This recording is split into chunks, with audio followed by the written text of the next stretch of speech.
Hai teman-teman, kembali lagi di channel Pendapat Joseph. Hari ini, saya akan melakukan review dari film di Netflix. Sebenarnya ada satu dan dua series saya pengen review. Tapi ya ini dulu lah yang sebentar. Di satu sisi vi- film ini viral, kedua ya beberapa film di bioskop belum menarik perhatian saya, tapi ada satu dua film mungkin saya tonton di akhir minggu ini. Film ini berjudul Frankenstein yang ada di Netflix. Mungkin kalau ada di film Netflix lagi ada series dari Jepang yang saya kenal series. Nah, film ini kalau dibilang filmnya kira-kira bisa diduga atau film dengan latar cerita yang baru sih nggak baru-baru amat, tetapi yang paling bagus adalah bagaimana visual pendekatan mereka yang terhadap waktu yang lampau cukup kuat. Dan rasanya ya saya sepakat bahwa di menit pertama tuh sudah kita harus tahu ada sentuhannya El Toro terhadap warna warna khasnya lanskap es, gimana warna hijau, kuning, merah tuh udah menjadi sebuah kunci di berawal film. Dan kedua, bagaimana ceritanya langsung ngupload tentang sesosok kreator yang memiliki kebencian terhadap pemiliknya, penciptanya Frankenstein. Lalu bagaimana pendekatannya kita lihat film ini dengan film didasarkan film pertamanya atau beberapa film yang gak bahas Frankenstein tapi juga dia ada Frankenstein-nya, kita harus bisa membandingkan ataupun dari novelnya.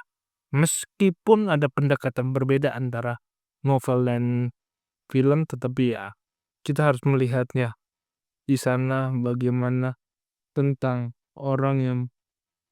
tentang orang yang bermuka seram karena ada banyak jahitan lah atau mukanya eh menyeramkan. Ternyata Frankenstein di film ini tetap diterankan sebagai orang yang sangat baik ataupun orang yang dalam ceritanya memang punya cerita drama yang kuat dalam penceritaan tersebut. Dimana ya faktor yang paling penting adalah di film ini ada human interference antara hal-hal yang bersifat ilmiah, percobaan dan kemanusiaan itu menjadi suatu perspektif yang kuat di dalam film ini. Tentang misalnya kita membagi filmnya daripada sudut pandangnya si karakter yang awalnya dia manusia biasa, habis itu dia bahan percobaan dan lain sebagainya.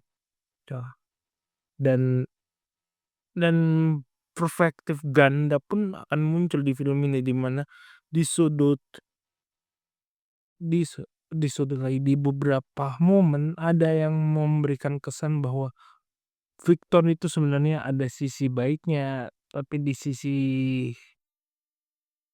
lain digambarkan dia seorang peneliti yang ambisius dan menghalalkan segala cara. Dia ada dalam plotnya ini memiliki sisi kekuatan yang sangat kuat. Sembari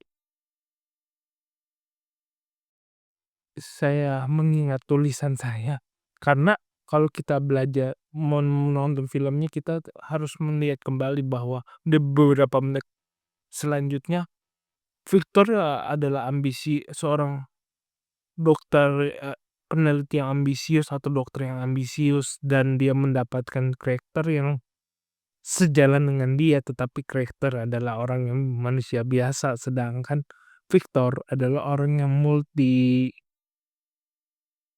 misalnya bisa dikatakan multi persepsi atau orang yang punya clash di masa lalunya di mana ayahnya seorang Leopold Frankenstein adalah ahli bedah yang kejam dan keras mendidik anaknya.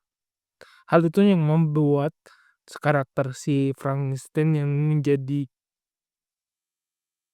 Victor Frankenstein yang menjadi plot utama di cerita ini selain yang jadi kreator adalah seorang yang m bisa dibilang kehilangan sisi kemanusiaannya dan membuat dia menjadi terkesan punya hasrat untuk menciptakan sesuatu lebih dari hukum alam yang ada. Nah, itu sih sebenarnya sebuah ide besarnya antara kreator, Victor, dan pembentukan cerita itu. Tetapi ya yang harus saya saya jelaskan dan kita pahami bahwa ya mungkin plot ceritanya terkesan sederhana, perlu sebuah film yang antara drama dan ini harus ada pendekatan yang relevan dengan situ. Dan yang satu-satunya yang perlu saya acungi jempol adalah bagaimana dia berusaha menekan penggambaran terhadap latar cerita itu cukup kuat, di mana 1980 dengan pakaian-pakaiannya, terus menggambarkan kehidupan orang di sirkus, sistem kerja yang kejam, ataupun hal-hal yang terkesan jauh dengan kehidupan ilmiah sekarang. Karena ilmiah zaman dulu dan zaman sekarang ada perbedaannya. Salah satu yang bisa kita pahami adalah bagaimana fisik filmnya yang ada tentang Ibnu Khaldun ya tuh ada film itu.